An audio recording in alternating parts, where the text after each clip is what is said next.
And welcome to another edition of Hood News with your holy host, Hollywood. Now, today I want to touch on quite a few stories. I'm going to give you an update on a man who was a caretaker of a mentally disabled person, and he got shot by police with his hands up. So I'm going to give you that story, and I'm also going to talk about other police news out of Germany. Some women who were having a birthday party, they mistake the real cops for strippers, and so that had an interesting end result. And then in more serious news, I want to talk about a man who placed a chemical weapon in Walmart, and thankfully nobody was hurt in that incident, and he was captured. And a really sad story out of Cincinnati. This woman traded her 11-year-old daughter for sex to get heroin. So we're going to talk about that monster and the result. She was convicted, and we're going to talk about the sentence that the judge gave her. Pokémon is back in the news. A Frenchman who was trespassing on a military base in Indonesia said he was looking for Pokémon, and so he got arrested, and he spent a lot of time in his cell, but I'm sure he didn't have his phone. And in more Pokemon news, they are now starting the Pokemon Go dating service, and it's called Pokedates. So I'm going to tell you about that. There's a man who has been finally charged with the murder of 3 homeless men. We're going to get into that. And last but not least, I'm going to show you what they are selling at the Republican National Convention. You will not believe it. So stay tuned, and thank you. Thank you for watching, and God bless you. Okay, let's move on. A Florida police officer, he shot and wounded an autistic man's black caretaker, the authorities say, and the incident was purportedly captured on a cell phone video, and it shows the caretaker lying down with his arms raised before being shot. Now, North Miami Assistant Police Chief Neil Cuevas told the Miami Herald that officers responded to the scene Monday following reports of a man threatening to shoot himself. The officers arrived to find 47-year-old Charles Kinsey, a therapist who works with people with disabilities, according to WSVN TV, trying to get his 27-year-old patient back to a facility from where he had wandered away. Cuevas told police that says that the police ordered Kinsey and the patient, who was sitting in the street playing with a toy truck, to lie on the ground. Kinsey lies down and he puts his hands up while trying to get his patient to comply. An officer then fired 3 times, striking Kinsey in the leg. Cuevas said that there was no weapon found. Now, Kinsey's attorney, Hilton Napoleon, provided a cell phone video on a visit to the Herald on Wednesday, and it was taken moments before the shooting. It shows Kinsey lying in the middle of the street with his hands up, asking the officers not to shoot him, while the autistic man sits next to him, yelling at him to shut up. Sir, there's no need for firearms. This is what Kinsey said, he told the police, before he was shot. Well, let's see how this one turns out. I'm like, I still got my hands in the air. I said, no, I just got shot. And I'm saying to myself, like, sir, why did you shoot me? And his words to me, he said, I don't know. I'm really more worried about him than myself. Because I'm not getting out. Once I got my hands up, they're not going to shoot me. This is what I'm thinking. They're not going to shoot me. Wow, was I wrong? They cuffed my hands, and they flipped me over. And I'm laying on the concrete like this right here. I'm bleeding. So grateful that he's alive and he's able to tell his story. Drunk women mistake real cops for strippers. In Mainz, Germany, strippers dressed as cops are as common as stripping, period.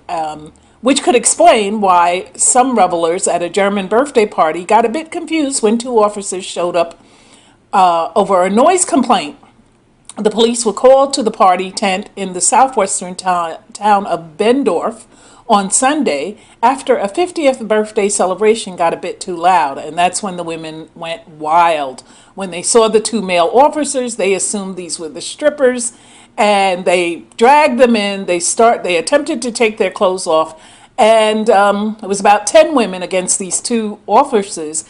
And then finally, when one of the women looked outside and saw the patrol car, they realized that these were the real police, and they eventually turned the music down because they realized that these police were not there to dance.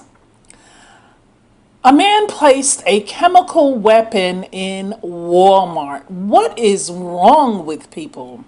Martin Reyes, 31, was questioned Tuesday in connection with a report of having a possible improvised chemical weapon at the store on the morning of June 18th. And this is according to Oxnard Police Sergeant Mike Gregson.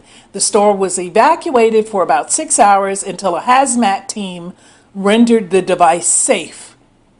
A month-long investigation identified Reyes as the suspect. Reyes, who was in custody at the Ventura County Main Jail on an unrelated charge, confessed to manufacturing and placing the weapon inside the store.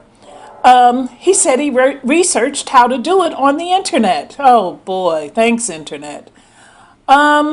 Reyes was booked for the unlawful possession and manufacturing of a chemical weapon of mass destruction. He is being held on $500,000 bail, and this is according to the Ventura County jail records. This story breaks my heart. It's coming out of Cincinnati, and this woman who told a judge she was ashamed that she traded her 11-year-old daughter for sex to get heroin. But the judge pointed out that April Corcoran never offered an apology to the child. And so the judge said in her sentencing that you showed no kind of mercy. And in turn, this was Judge Leslie Giz out of Cincinnati, Ohio. And in turn, Giz said she had no mercy on Corcoran and sentenced her to 51 years to life. Good. Now, this was during her sentencing on Tuesday, this past Tuesday, in the County Common Pleas Court. It is said that Corcoran, 32, of Warren County, pleaded guilty in June to multiple counts of complicity to rape, human trafficking, child endangering involving the child, and Corcoran also admitted to giving the girl heroin sometimes as a reward, and is said that the child vomited every time she gave it to her. What kind of beast is this? Giz allowed Corcoran to read a statement in court, and her statement was basically, I made selfish, horrible choices that will affect my daughter for the rest of her life. I am consumed by guilt and shame every day. Thank God this plea did not move the judge. The girl, it said she was sodomized, raped, forced to perform oral sex, and frequently videotaped by Corcoran's drug dealer in his Camp Washington home. These encounters happened between February and June 2014. Now, they don't say what happened to the drug dealer, so I want to know if he's still alive, why wasn't he prosecuted? Where is he? And hopefully he's somewhere rotting in hell because he's just as guilty. How do you do that to a child? Okay, moving on. Pokémon is back in the news. A French man caught trespassing on a military base in Indonesia has confessed he was playing the game on his smartphone, and he accidentally strayed off course. Now, 27-year-old Romain Pierre was trying to catch the pocket monsters during an evening run when he wandered onto the high-security compound, West Java police says. Now, he said he was hunting for Pokemons, and these, as you know, are the digital creatures that gamers catch and train for online battles. The Frenchman on business in the port city of Cirebon tried to run away when confronted, Okay, first of all, you're a visitor. You're on foreign ground. You're there to do business, and you're running around trying to catch Pokemons, and you wind up on a military base. Are you stupid? Anyway, he was detained for several hours for questioning before being released early Tuesday. And a local military spokesman urged the public to be vigilant, suggesting that Pokemon Go could be used as a front for criminal activity. And it's possible that there could be many strangers trying to enter private property to commit crimes, but they can pretend to be hunting Pokemons. So, got to be aware of that. And just as an addendum to the report, since its launch 2 weeks ago, Pokemon Go has sparked a worldwide frenzy among users who have taken to the streets. And this game, which overlays cartoon monsters on real world settings, has already been blamed for a wave of crimes. As I told you yesterday, there was the first Pokemon shooting, then there were traffic violations. There's always traffic violations, people in the middle of the street. What are you thinking? And just an abundance of complaints in cities around the world. In more Pokemon news, the world's first Pokemon Go dating service is launching, and its name is Pokedates. Now, it works pretty much the way you would expect it to work. You sign up on Pokedates, which is a website, and it's not up yet, but it's supposed to be up today. It's supposed to launch today. You answer a few questions about what you're looking for in a partner, and then you fill in a schedule of when you're free to go searching for these darn things. And Pokedates then pairs you up with applicants and sends both of you to a time and a location to meet up and start playing Pokemon Go. And then presumably comes love, marriage, and a Weedle in a carriage. Okay, good luck with that. I don't know if I'd want to date a man who played Pokemon Go. There's a man who's been charged in the murder of 3 homeless men. Now, this story is close to my heart, and you may ask me why. Well, many of you know that I was homeless, and there was a period of time during my homelessness that I actually slept in the subways, which is equivalent to sleeping on the street because I was not in a place where I was protected or a place where I could, protect myself. So a lot of times after being exhausted, because it was very hard for me to fall asleep on the train unless I was dead tired because I was aware of the dangers that were out there. So I would force myself to stay awake for days on end. And then finally I would crash. And I can tell you that people take advantage of the homeless. And I'm sure the people who took advantage of me saw by my bags and probably, my condition that I was homeless. Because what other woman my age would you see asleep, knocked out on a subway train at 2, 3, 4, 5 in the morning with all her bags? So despite me, trying to keep up the appearance of not being homeless, people figured it out. And I can tell you that I woke up to being sexually assaulted. I woke up to people trying to take what little belongings I did have. And I also was on the train once where this guy gets on and he decides to just act the fool. And he's telling everyone, yeah, I just got out of jail. I kill people and I'm really angry right now. And there was this one passenger, I'll never forget him. It was a brother who, I guess he just wasn't having it that night. And he told him, he said, man, sit your ass down. Don't nobody care about you just getting out of jail. And I wish you would try to hurt somebody on this train. And believe it or not, the guy got off on the next stop. So that incident turned out okay. But this particular incident did not turn out well for the homeless men. This man, who was police described him as disturbed, surprise, surprise, was jailed on Friday on charges he killed 3 homeless men in San Diego this month.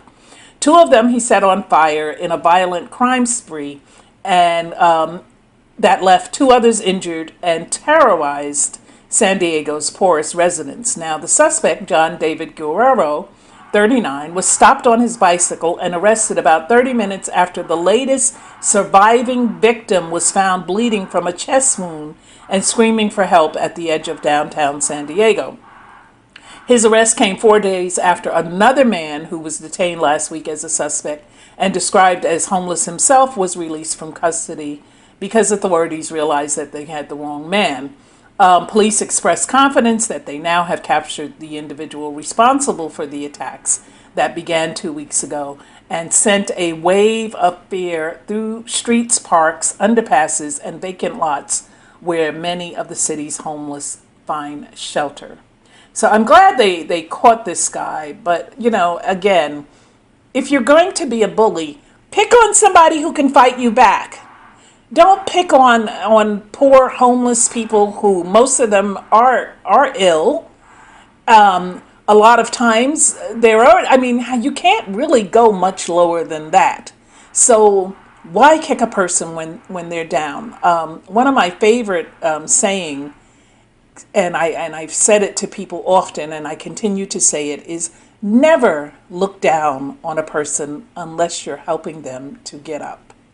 And so I want to wind up with my last story, and this, I just couldn't believe it. But guess what they have at the in the latest election news? Vendors at the Republican National Convention are selling candidate condoms. I kid you not. These are condoms with all sorts of witty little sayings, regarding each candidate's, I guess, take on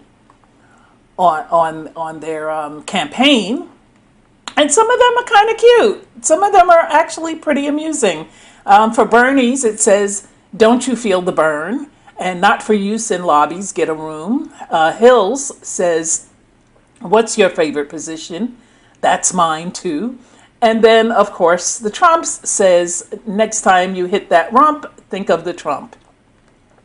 And I have to tell you guys, I was tempted to order some Trump toilet paper. I know already. But I saw it online and I was so tempted to click add to cart. But then I thought about it and I was like, do I really want to put this on my body and the ink's going to come off and I'll probably get sick. And since I don't have a lot of visitors, it wouldn't be like a good joke because who am I going to share the joke with? I'm going to call people off the street and say, "Hey, come look at my toilet paper." So anyway, long story short, I figured it was a waste of money, but it was very tempting. All right, I'm going to wind up here. This concludes the Hood News for today. And I'm going to do as I always do. As your holy correspondent, I cannot complete a video without a prayer. Lord, there's so much going on in this world. I know you see everything, Lord, and I know that you allow some things to happen for your own divine purpose. So I cannot say, Lord, don't allow these things to happen because there is a reason for everything under the sun. I know that. But I beg your mercy on the children. Oh my God, I cannot even imagine what this young girl who was traded for drugs by her mother, and this is not uncommon, it's been done before and before and before. But these children grow up with all kinds of psychological issues and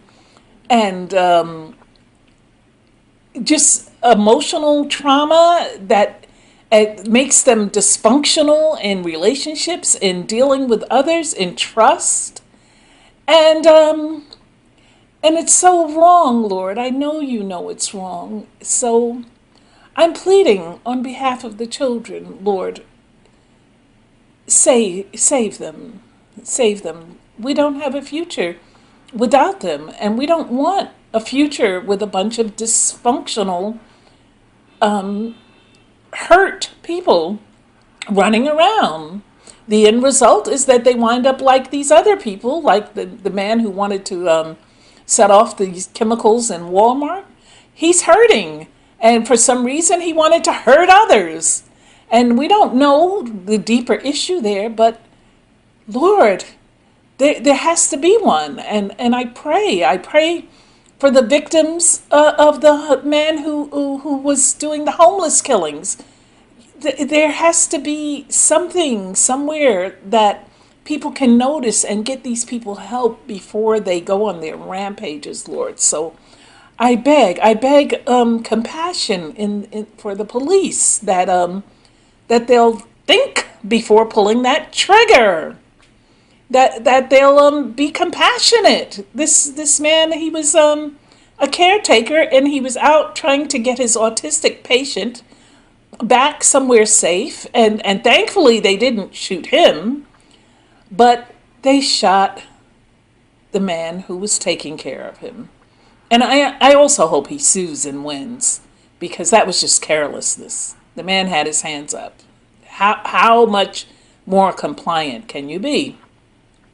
Father, I pray for the families of the officers who were killed in Louisiana, and I pray that they'll find closure, and well, maybe not. It's hard to find closure for that kind of thing, but at least that they will find enough of it to move on with their lives, and to maybe use this as a teaching tool, and maybe the city and that government and that police department can establish some type of rapport with the people and with the citizens. Oh, Lord.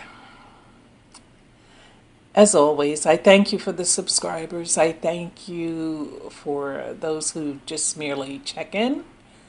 And I thank you for the haters. What would the world be without them? So thank you especially for the haters who can get out these feelings of anger on the internet and not take it any further than that. I thank you for that, because if that's what it takes to get you through your day, then I applaud you, because I'd rather you curse me out than to go out and do something violent against someone else, an innocent person. So thank you for using me as a vehicle to express your anger. And Lord, I thank you for them. I thank you for the ability to create these videos. And I just thank you for my life, Lord.